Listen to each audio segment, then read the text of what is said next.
자, 우리는 지난번에 올 한 해에 우리에게 주신 기도 제목과 사명이 바로 샬롬, 화평, 평화, 화목이라는 말씀을 함께 나누었습니다. 자, 히브리어 단어 이 샬롬이라고 하는 뜻은 단어 자체가 복수 명사입니다. 그래서 문맥에 따라 이제 때로는 평강으로도 번역이 되고요. 그리고 또 평안으로도 번역이 되고, 그리고 화목으로도 번역이 되고, 그리고 평화로도 번역이 되고, 편안으로도 번역이 됩니다. 자, 하나님께서 우리들에게 이 샬롬의 복을 주시기를 원하십니다. 시편 29편 11절에 보면 여호와께서는 자기 백성에게 힘을 주시고, 따라서 하십니다. 여호와께서는 자기 백성에게 나에게 평강의 복을 주시리로다. 아멘. 사사기에는 하나님은 샬롬의 여호와 샬롬의 하나님이심을, 하나님은 평강의 하나님이심을 그렇게 드러내시고, 그 샬롬의 복을 자기 백성에게 또 여러 성도님들에게 주시기를 원하십니다.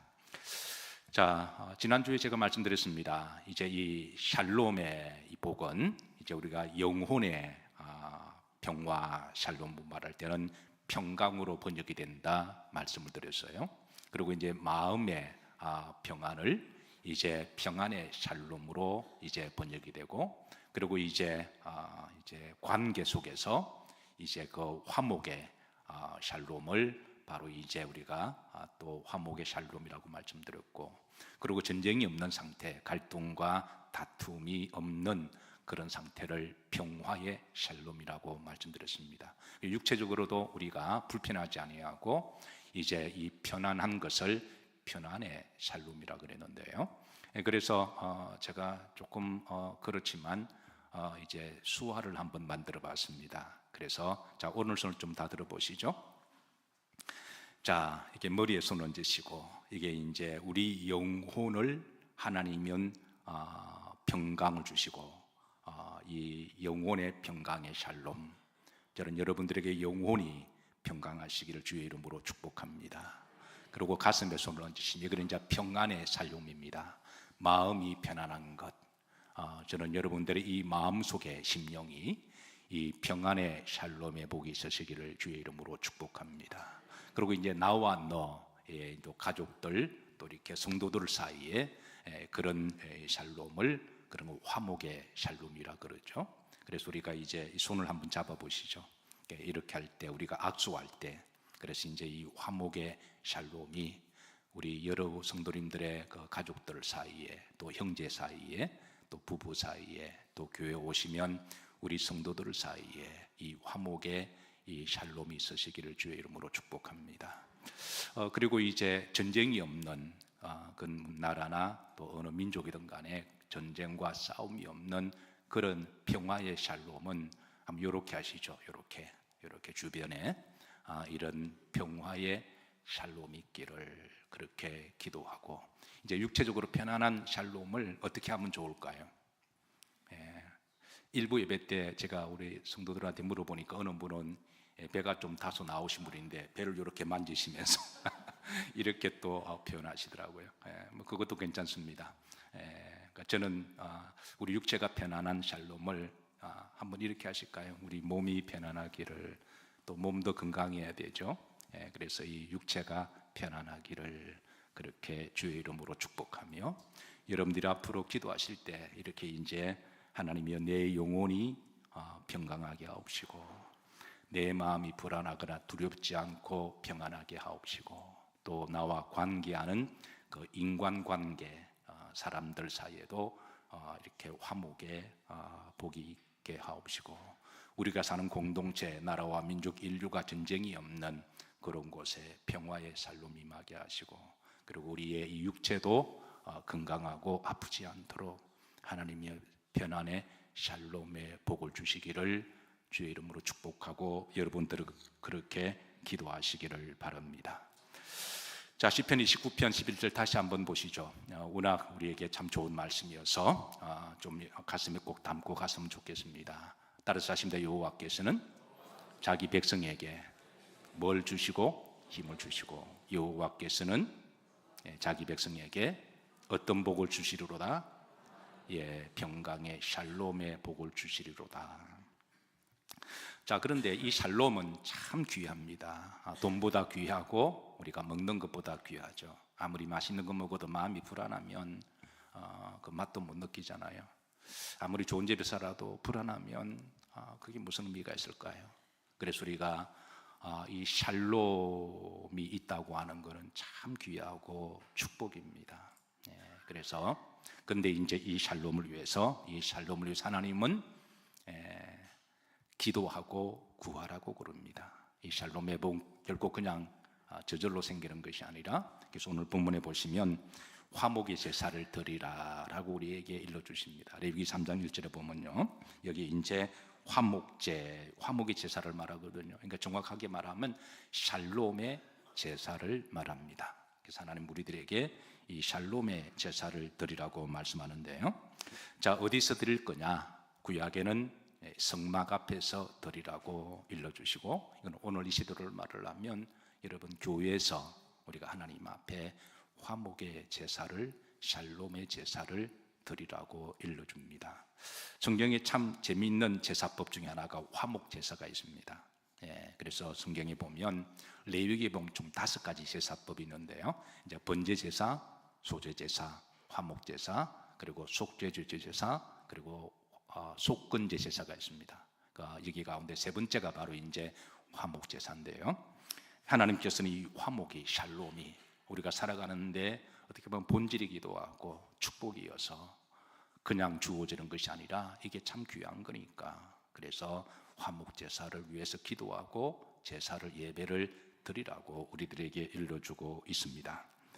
자, 왜 화목 제사를 드리라고 일러주냐면, 우리가 이 제사를 드림으로 말미암아 하나님께서 우리의 영혼에 평강을 주시기를, 화목 제사를 드리며 우리 마음에 평안을 주시기를, 화목 제사를 드리면서 우리가 형제와 가족에, 내 사랑하는 사람들과 화목하게 지내게 하기 위해서 화목 제사를 드리며, 우리가 사는 나라 공동체, 또 인류가 전쟁 없이, 갈등 없이, 싸움 없이 그런 이 평화의 나라가 되기를 위해서, 또 우리가 육체적으로 이제 불편하지 않고 또 편안하게 살아가도록 하나님께서 우리들에게 화목의 제사를 드리라고 일러 주십니다.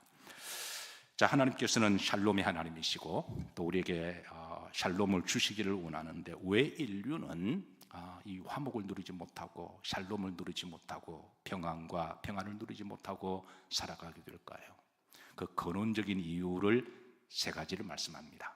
인류는 왜 이 화목을 누리지 못하고 샬롬을 누리지 못하고 살아가느냐? 첫 번째가, 자, 하나님으로부터 분리, 멀어짐, 불신앙에 대해서 이야기합니다.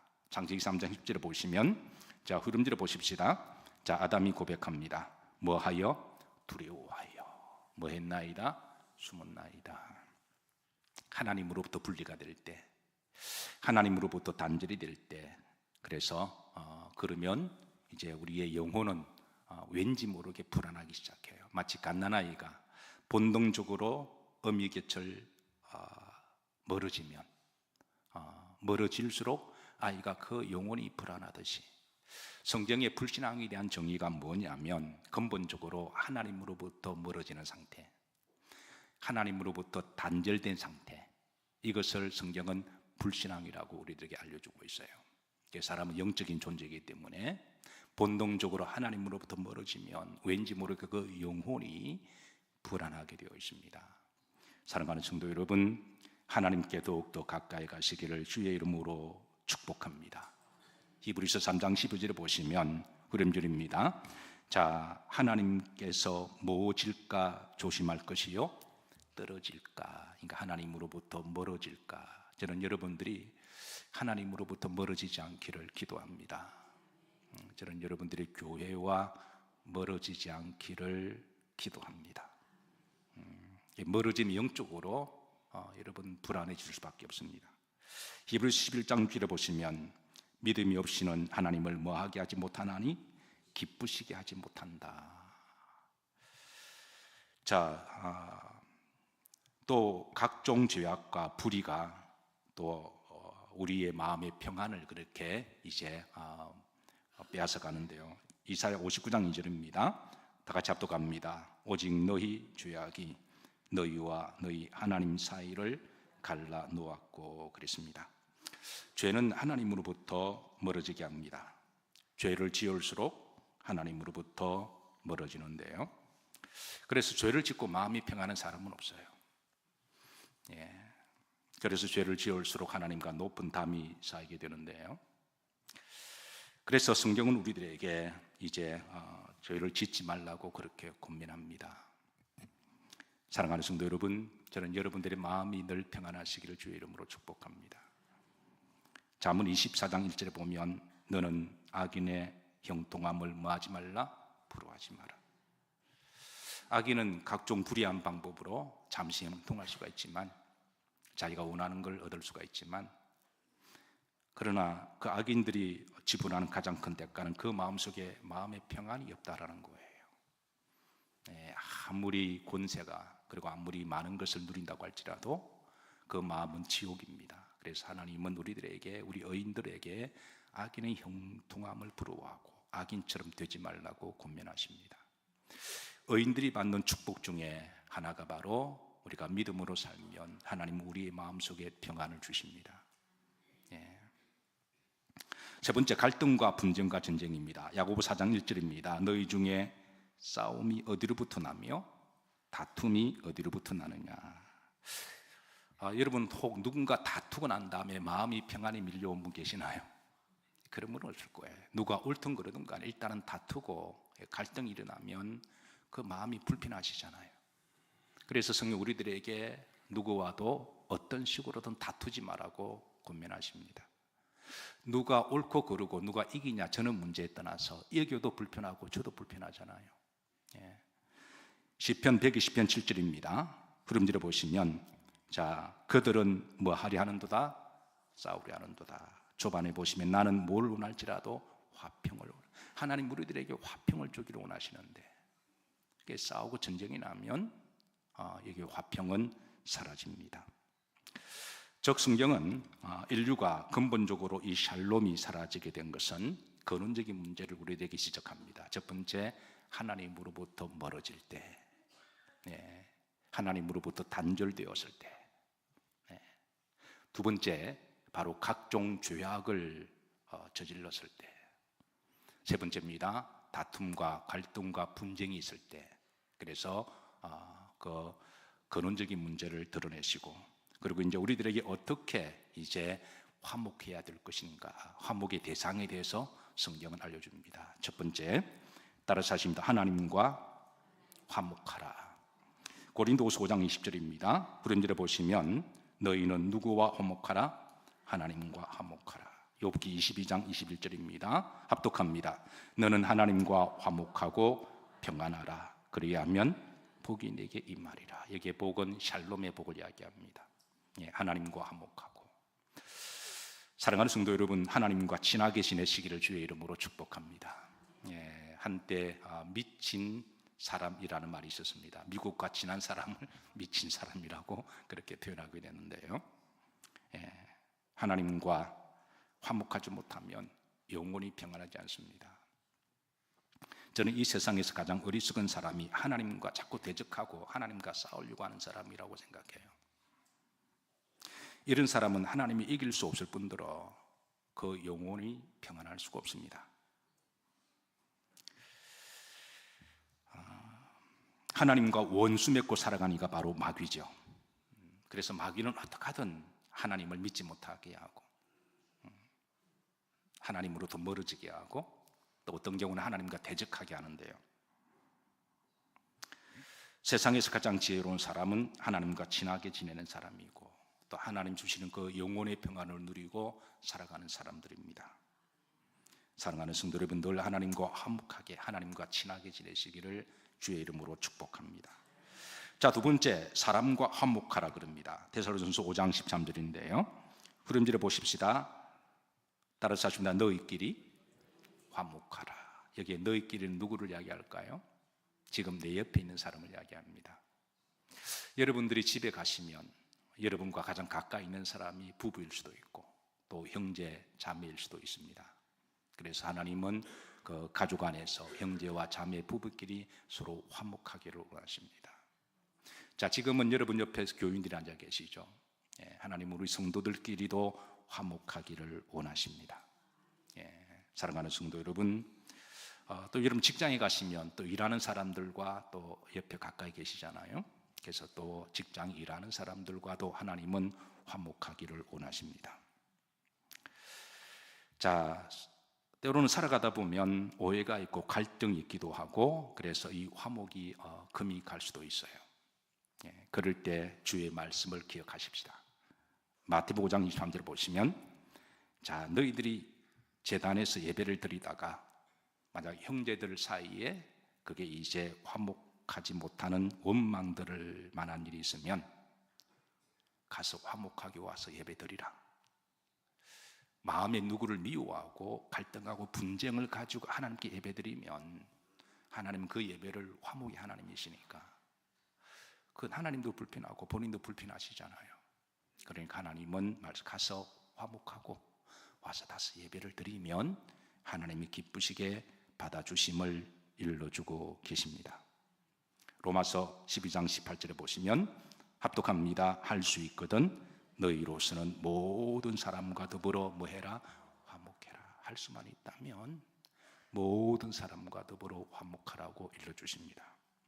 자, 세 번째, 만물과의 화목을 말씀하십니다. 골로새서 1장 20절인데요. 자, 중반절에 만물, 피조물, 그리고 흐름질에 보시면 화목하게 되기를 기뻐하십니다. 이 부분은 우리가 지난 2년 동안에 피조물의 탄식 소리를 듣게 하소서라는 말씀으로 충분히 나누고 있기 때문에 지나가도록 합니다. 중요한 것은 이제 우리가 하나님이 만드신 피조물, 우리가 이 자연과도 우리가 화목하게 잘 지내야 함을 일러주십니다. 자, 어떻게 화목 제사를 드려야 할 것인가? 자, 첫 번째입니다. 자, 화목 제물을 드리라고 말씀하는데요. 이유가 있습니다. 레위기 3장 1절에 보시면, 자, 화목 제사는 반드시 화목 제물이 필요합니다. 그 제물이 소나 양이나 그런 제물로 드리라고 그래요. 자, 그런데 화목 제물은 이 비둘기 같은 그런 제물은 안 돼요. 그러니까 소나 양이나 이런 것으로 드리라고 그러는데요. 그리고 화목 제물은 반드시 죽어져야 됩니다. 화목하기 위해서는 제물이 죽어져야만 화목이 되니까. 영적으로 에베소서 2장 16절에 보시면 예수님께서 이 땅에 화목 제물이 되셔서 십자가의 죽으심으로 말미암아 하나님과 우리 사이에 화목 제물이 되셨음을 풀어주고 계십니다. 그래서 화목 제물이 반드시 있어야 되고요. 자, 두 번째입니다. 화목의 제사장이 있어야 됩니다. 레위기 3장 2절입니다. 화목의 제사장은 그 예물의 머리에 뭐하고? 안수하고. 자, 그림 자료 한번 보시죠. 제사장이 이제 그 제물에다가 머리에 안수를 합니다. 자, 그렇게 안수를 하는데요. 자, 이렇게 하면서 두 사람 사이에 갈라졌던 그 사이를 그 제사장이 그 제물에 안수하고 두 사람을 화목하기 위해서 이제 제물을 죽이는 걸 말하는데, 이럴 때 그 화목 제사장을 다른 말로 피스메이커라고 부릅니다. 자, 마태복음 5장 9절에 보면 예수님께서 이렇게 말씀합니다. 합독합니다. 화평케 하는 자는 뭐가 있나니? 복이 있나니. 그랬습니다. 그래서 오늘 이 시대에 주의 종 목사를 세운 목적이 하나님과 성도 사이를 화목하게 하는 피스메이커가 되기도 하고요. 그리고 또 성도와 성도 사이에 살다 보면 또 서로 갈등이 있기도 하고 다투기도 하죠. 그럴 때는 목사가 어떻게 해야 될까요? 누가 한 사람 편을 들어줘야 할까요? 아니면 이 사람 편을 들어줘야 할까요? 목사라면 마치 부모가 자식이 다툴 때 자식이 한쪽 자식의 편만 들어줘야 할까요? 100% 잘한 것도 없고 100% 잘못한 사람도 없습니다. 그게 이제 비율 나름이겠죠. 그럴 때 부모 역할이 있다면 이제 누구 편을 들어주기보다는 위로하고 그리고 서로 피스메이크 하는 것이 부모 역할이 아닐까요? 여러분, 목사가 여러분들에게 어떻게 하면 좋을까요? 교회도 사람들이 모이는 곳이다 보니까 본의 아니게 서로 오해도 있고 갈등이 있을 수가 있습니다. 제가 속사정은 다 알지는 못해도 분명히 나름대로 그런 이제 아쉬운 부분이 있을 거예요. 그러면 목사가 한쪽은 무조건 오른편 들어주고 한쪽은 야단치고 나가라고 해야 될까요? 그럴 수는 없는 거죠.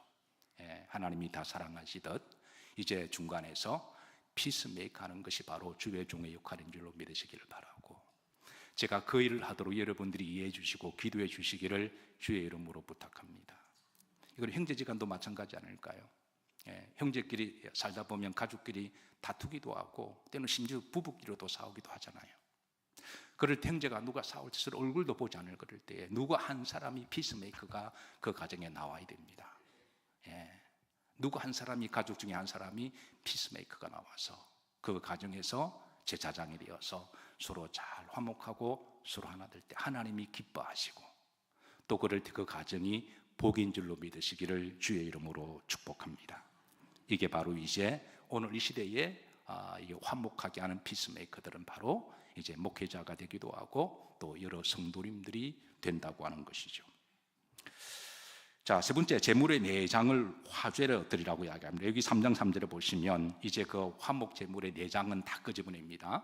끄집어내고 기름도 다 끄집어내서, 그게 이제 콩팥이나 기름 이걸 다 끄집어내서 이제 불로 태워드릴 때 이거를 화제라고 이야기하는데요.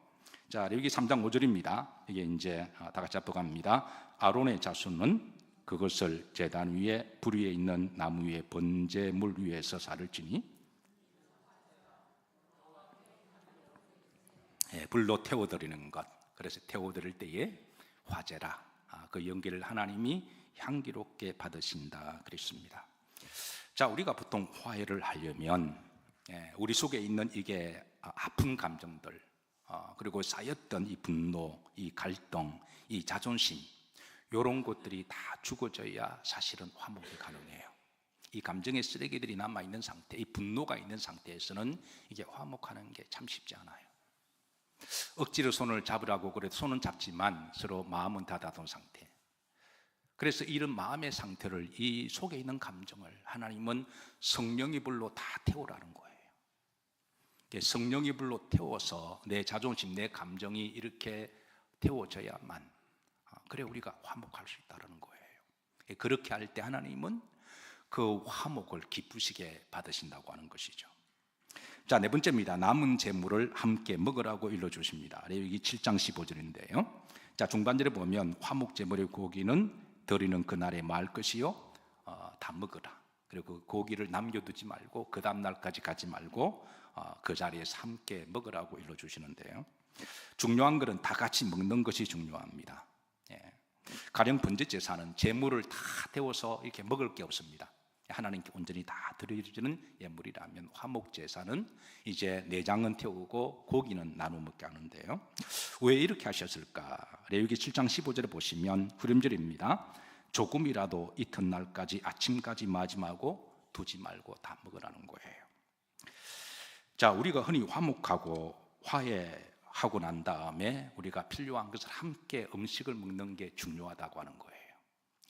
광의서 인심이라듯이 우리가 때로는 다투기도 하고 밥 한 끼 우리 먹자라고 함으로 말미암아 풀어질 때가 많이 있거든요.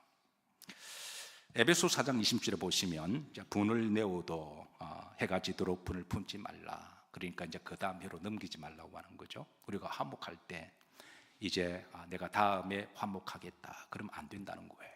그 다음이 한 달이 되고 1년이 갈 수가 있으니까. 그래서 하나님께서는 화목할 때는 그날에 이제 화목 제사를 드리고 고기를 먹음으로 말미암아 그날에 화목하라고 일러주십니다. 자, 주님께서 화목 제물이 되시고 우리에게 보여주신 식사 공동체가 바로 성찬의 식탁입니다. 주님께서는 우리들에게 성찬을 행하게 하시고 매주마다 성찬을 행하게 하시고 우리가 화목하게 하시고 성도들이 화목하게 할 때 주님께서는 기뻐하시는 거죠. 자, 이런 점에 있어서 우리 교회는 매주마다 이 성찬의 예식을 드릴 때마다 여러분 꼭 화목의 성찬이 되기를, 예수님의 몸과 피가 내 속에 들어와서 우리가 다시 한번 사랑과 또 용서와 화목의 마음을 가지고 새롭게 다져지는 예배가 되었으면 좋겠습니다. 만약 여러분 예배를 드리고 여전히 누군가가 미워지고 용서가 안 된다면 그분은 3부 예배를 또 다시 들으셔야 돼요. 다시 예배를 들으셔야 됩니다. 그러니까 여러분 예배를 들으시고 나가실 때 미워했던 사람이 용서가 되어지고 마음에 평안이 찾아오면 여러분 예배를 잘 들으신 거예요.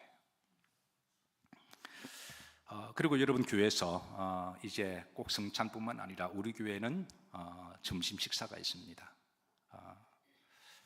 가급적이면 여러분 교회 오셔서 점심을 맛있게 드시고 가시기를 주의 이름으로 부탁합니다. 함께 먹는 것 별것 아닌 것 같아도 그게 때로는 중요하고 화목하는 그런 중간고리가 될 수가 있습니다. 자, 고린도서 5장 18절입니다. 여기 이제 우리에게 귀한 말씀을 주시는데요. 다 같이 합독합니다. 모든 것이 하나님께로부터 났으며 그가 그리스도로 말미암아 우리를 자기와 화목하게 하시고 또 우리에게 화목하게 하는 직분을 주셨으니. 자, 주의 말씀입니다. 사람의 말로 듣지 마시고 주의 음성으로 들으세요. 우리에게 어떤 직분을 주셨다고요? 화목하는 직분입니다. 우리에게 어떤 직분을 주셨다고요? 화목하는 직분입니다. 이걸 이제 피스메이커라 그러죠. 주께서 말씀하십니다. 화평케 하는 자가 뭐가 있다고요? 복이 있다.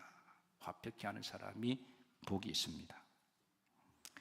사랑하는 성도 여러분, 늘 화목케 하는 피스메이커의 직분을 기억하시고 살아가시기를 주의 이름으로 축복합니다. 우리 기독교 역사 가운데 예수님을 가장 많이 닮은 사람 중에 한 사람이 프란체스코라고 하는 사람이 있습니다. 자, 그의 기념교회에 가면 그 앞에 말을 타고 고개 숙인 동상이 이렇게 세워져 있습니다. 이 동상은 그의 살던 삶의 시대를 잘 대변하는데요. 12세기에 유럽은 정말 분열과 정오와 갈등과 싸움으로 전쟁으로 광기의 시대였습니다. 수많은 사람들이 서로 미워하고 정오하고 이편 저편 가르고 그리고 서로 죽이고 죽던 그런 시대에 이 전쟁의 광기는 끊임없이 순환되어서 100년 이상 계속 반복되어지는 수많은 사람들을 지옥으로 떨어지게 하는 것과 같은 그런 시대였습니다. 이 전쟁의 잠상 속에 살아가던 24살이었던 그가 말을 타고 전쟁터로 나갑니다. 그가 전쟁터를 향하면서 하나님께 기도합니다. 하나님이 제게 원하는 게 뭘까요? 전쟁이라고 하는 일단 나가게 되면 죽거나 죽이거나 하는 것인데 그때 주의 음성을 듣습니다. 일단은 내가 사는 삶의 현장으로 돌아가라.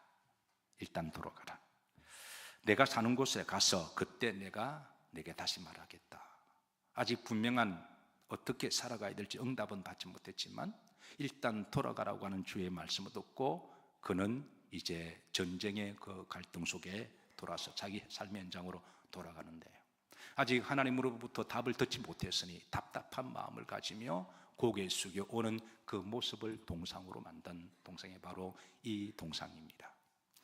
나중에 그가 고향에 돌아와서 하나님 앞에 깊은 기도를 하는데 그때 그가 하나님을 들은 응답이 바로 샬롬이었습니다. 평화였습니다.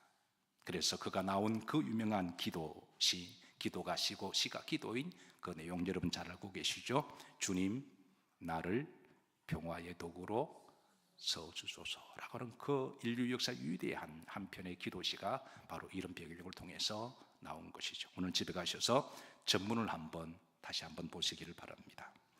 자, 말씀을 마치면서 샬롬을 위한 구체적인 실천 방안을 드립니다. 오늘 이 시대에 우리 그리스도인들이 이 샬롬을 위한 우리가 사명을 받았는데 구체적으로 어떻게 해야 될 것인가? 첫 번째입니다. 따라서 하십니다. 샬롬 구하기. 이거는 기도입니다. 요한복음 14장 27절에 보시면 주께서 말씀하십니다. 곧 나의 평안을 너희에게 주노라 말씀하시고 우리에게 샬롬을 위해서 기도하라고 말씀하십니다. 여러분 평화가 참 귀한 복입니다. 그런데 이 샬롬의 복은 그냥 주어지는 건 아니에요. 기도해야 됩니다. 하나님이여 우리 영혼이 평안하도록 내 마음이 평안하도록 우리 가정이 평안하도록 우리나라가 평안하도록 우리 육체가 샬롬하도록 기도해야 됩니다. 이게 우리 실천 방안 첫 번째입니다. 여러분 교회 오셔서 여러분 항상 샬롬을 기도하시기를 주의 이름으로 부탁합니다. 샬롬 구하기, 샬롬을 위해서 기도하기. 두 번째입니다. 따라서 이제 샬롬 제사하기. 이걸 우리 예배죠. 레위기 3장 1절에 보면 하나님이 제사법 중에 샬롬 제사를 드리라라고 말씀하셨잖아요. 앞으로 매월 첫 번째 주일은 우리가 주제에 맞게 샬롬 제사를 드릴 겁니다. 갈등과 분열이 있는 곳에, 특별히 우리가 살아가는 오늘 이 시대는 많은 사람들이 마음에 잔뜩 화가 나 있습니다. 분노로 가득하고 정오가 있고 미움이 있고 누가 건드리면 폭발하기 일보 직전에, 이건 우리나라뿐만 아니라 지금 전 세계적으로도 그러하죠. 누군가가 샬롬의 제사를 드려야 된다면, 누군가가 샬롬을 위해서 기도해야 된다면 그게 우리 그리스도인들이 아닐까요? 아멘인가요? 누군가가 인류를 위해서 샬롬의 제사를 드려야 됩니다. 누군가가 이를 위해서 기도해야 되는 거죠. 앞으로 우리는 한 달에 한 번씩이라도 우리가 주제에 맞게 샬롬의 제사를 드릴 것입니다. 자, 세 번째입니다. 따라서 하십니다. 샬롬 전하기. 자, 우리가 인사죠. 누가복음 10장 5절에 보면, 자, 어느 집에 들어가든지 먼저 말하되 이 집이 무엇할지어다 샬롬할지어다. 여러분 교회 들어오실 때 기본적으로 샬롬의 인사하는 마음으로 들어오시기를 주의 이름으로 축복합니다. 그리고 교인들을 보면 기본 올 한 해 우리 교회 인사는 샬롬입니다. 예, 샬롬, 샬롬 그렇게 보시면 그렇게 인사를 하시고, 그래서 이제 샬롬을 우리가 인사로 샬롬을 전하는 것. 여러분 말 한마디 하더라도 좀 마음이 평안하게 말씀하는 분들이 계세요. 예, 그런 분들과 대화 나누면 마음이 참 편안하죠. 예. 근데 말 한마디를 들어도 왠지 모르게 불안하고 걱정이 되는 그런 말들이 있습니다. 여러분들의 말은 어떤가요? 저는 여러분들의 말 인사와 여러분들의 일상 대화 가운데 상대를 좀 평안하게 해주는 샬롬의 인사가 되기를 주의 이름으로 축복합니다. 여러분 그게 복입니다. 우리 그리스도인들이 해야 될 일입니다. 자, 네 번째 샬롬 주기, 샬롬 선교 전도인데요. 로마서 12장 18절입니다. 후림절에 보시면 모든 사람과 더불어 뭐하라? 화목하라. 우리가 전도 선교할 때 꼭 우리가 물질만 가지고 우리가 그렇게 하는 게 선교가 아니죠. 우리가 온 누리에 이 샬롬이 이렇게 퍼져나가기를, 샬롬이 선교가 되고 샬롬이 전도가 되기를 기도하고 소망합니다. 자, 마지막 샬롬 누리기입니다. 요한복음 16장 33절을 보시면 중반절입니다. 자, 주께서는 우리들에게 무엇을 누리게 하려 함이라? 샬롬을, 평안을 누리게 합니다. 하나님, 우리가 예수님을 믿는 사람이 늘 불안해하고 두려워하고 걱정하고 염려하고 살아가곤 하지 않으세요? 우리는 어차피 다 천국 갈 사람들인 줄로 믿습니다. 그리고 하나님 우리와 함께 하세요.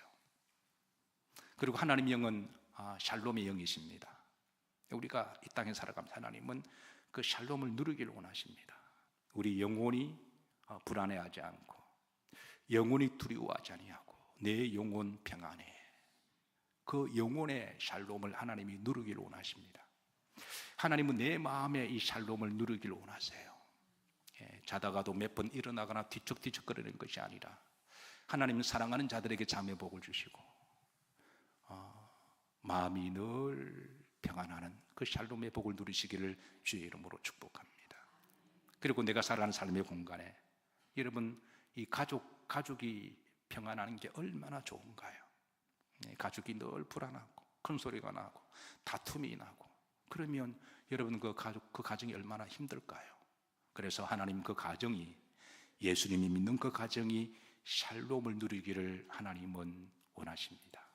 그리고 우리가 만남의 관계 성숙, 누구를 만나더라도 언제 만나더라도 항상 편안하고 항상 평안하고 항상 샬롬을 주고받는 그런 복된 만남이 되기를 주의 이름으로 축복합니다. 말씀을 마칩니다.